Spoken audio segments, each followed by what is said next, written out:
I had gone as high as I could go. I've always been interested in patient care, and there was only one other level that I could reach and get more intimately involved in the total care of the patient.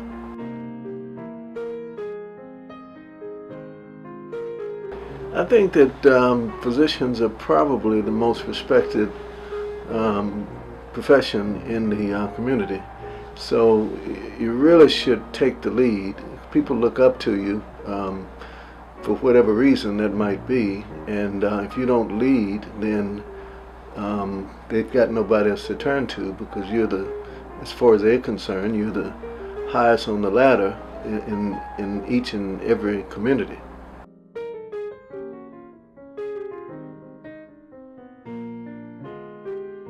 You know, I think that that's a natural. We've always been underrepresented, not only in medicine, but in everything, including the public schools. I mean, look what's going on right here in Little Rock right now with public schools.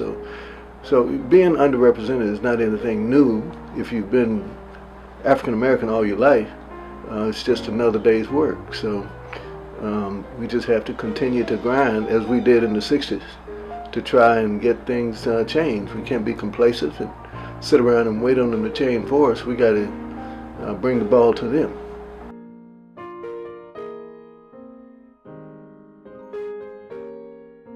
You know, a lot of our disposition and a lot of the things we do, really, unfortunately, we got to work for white people. We got to live in the same communities with them. We got to go to the same schools with them. We didn't have that problem when I was growing up. We had our own schools. We had our own community. And now we've had to make this adjustment.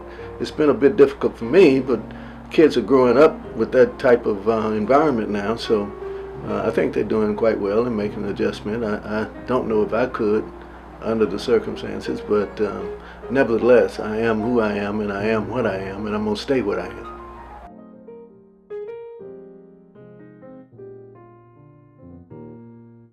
The reason that patients really should be with a family practice physician is he's like the quarterback of the healthcare team.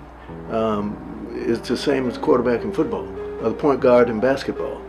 That's basically the purpose we serve. We kind of cut through the red tape of, you have no idea what specialist you need to go to if you became ill. Well, that's my job, so don't try to kick the shovel out of my hand.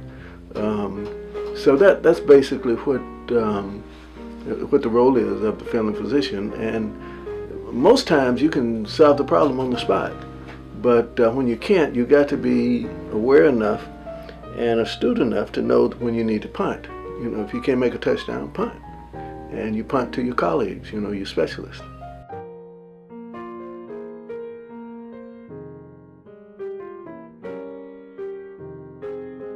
I tend to practice a little bit different from what they tell you should do in the textbook.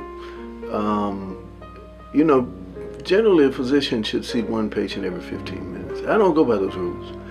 Each person is individual. When they come into my office, if I need to spend an hour with them explaining something, or a lot of times they don't want to do anything but talk. Well, I can't deny them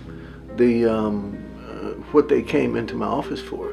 And that causes a problem sometimes, because then there's another person that was scheduled for 15 minutes later. Because I've spent so much time with this other person, then I'm already 45 minutes behind. So, I think that it's individual. There's some people that I see once a month because I think they need it.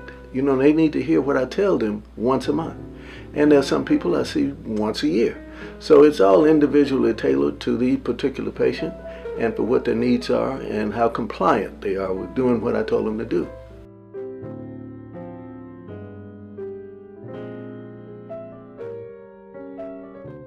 I don't know how the robots would charge into medicine, but now, you have robotic surgery, you have telemedicine on the computer. So I think that we're really being taken over by the third, would call them the third party, which is that person that doesn't exist.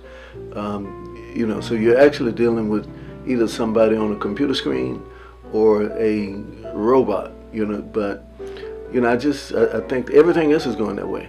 And medicine certainly, in order to fulfill the big gap that we have, we've got to get some help, because I don't think we'll ever educate enough people to take care of all the people that's in dire need of health care.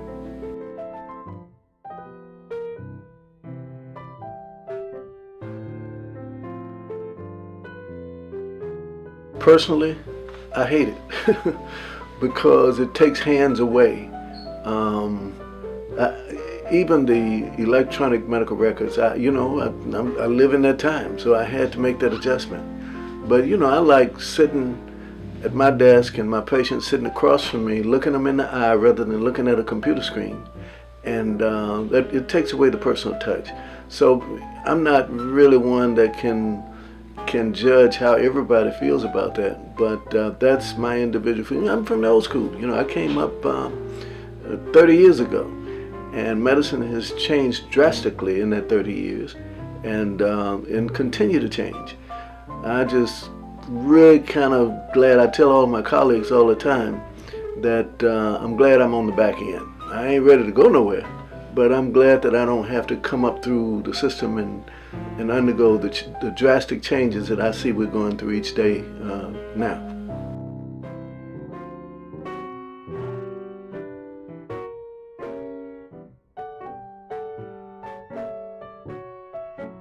The most important thing, I think, in healthcare, at least from a provider standpoint, you've got to love what you do. And if you're going in it for the money, you got the wrong reason. The biggest paycheck I get is when I come in, somebody crawl in the door, and they go out with a big smile on their face, and they feel 1,000 times better, not only because I performed some miracle, but there was somebody that they're scared. They don't know whether they're dying or what the case might be. And when you can reassure that person and add some life back into their step, then that's a good reason to go into medicine. And that's bigger than any check, as I said, that you'll ever get. Just knowing that you've helped somebody that didn't know how to help themselves.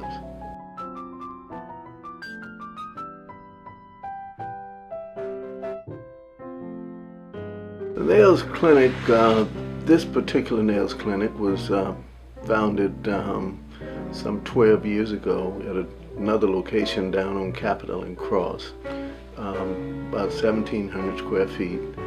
And I did that because I really wanted to get closer to the neighborhood and closer to people that lived in areas where we did not have health care, at least accessible health care that they could get to, wouldn't have to go all the way across town. Our people, my patients ride the bus. There's a bus stop right out in front of my office. And then after we were there for a while, we found another location with a bus stop right in front of the office. So it automatically gave my patient access to me.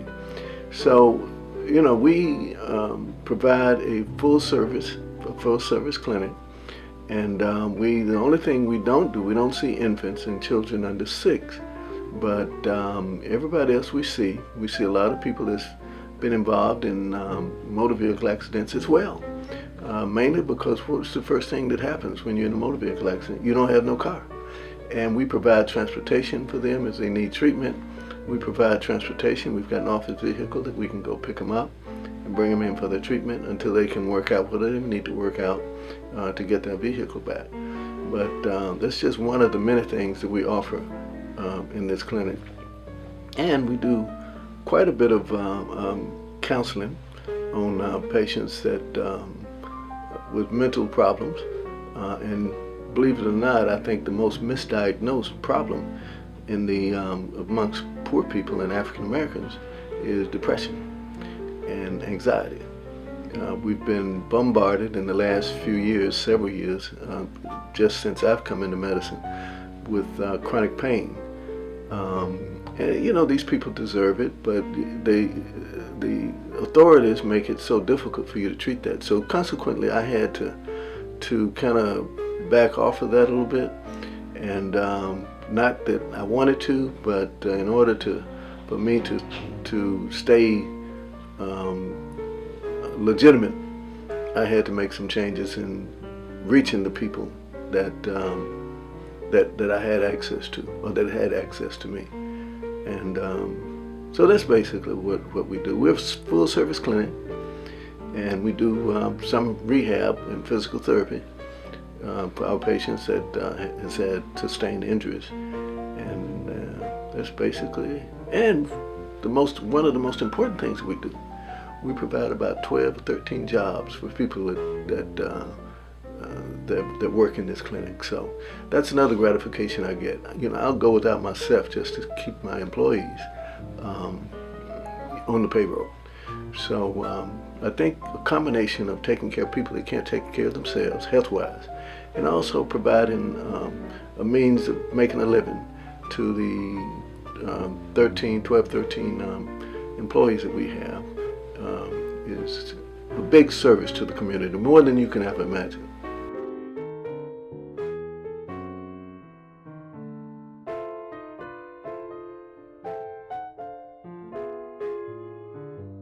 Since the healthcare shortage, there's been a big drive nationwide to educate more nurse practitioners and physician assistants.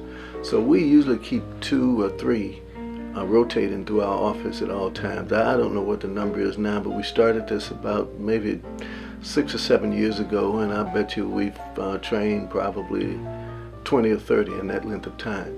So that's another service that I'm happy. And it's not for any compensation. I do this because I tell people all the time that it doesn't make sense for me to have all this knowledge that I have, and when I die, take it with me, because can't nobody get exposed to it. But if I can reach out to 15 or 20 people and let them carry that legacy on, I feel like that I'm still here, even after I'm gone.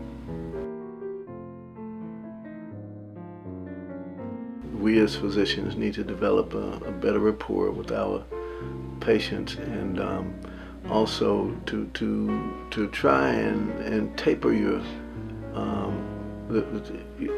approach to that particular patient's need, and not it might or might not have been in the textbook, but if you can reach the mind of a person that you're taking charge of their physical health, then certainly you should be successful, because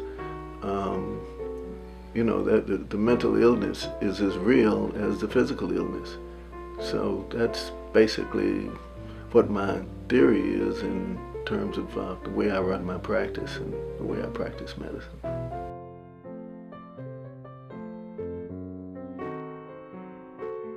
On 1400 Main Street, there's on the west side of the street, the corner of Daisy Bates and Main, the Nayles Medical Clinic was established at this location approximately 7 years ago.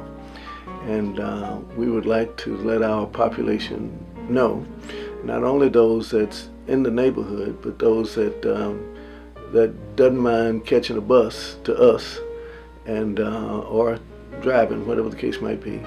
And we'd love to take care of you and be your primary care physician.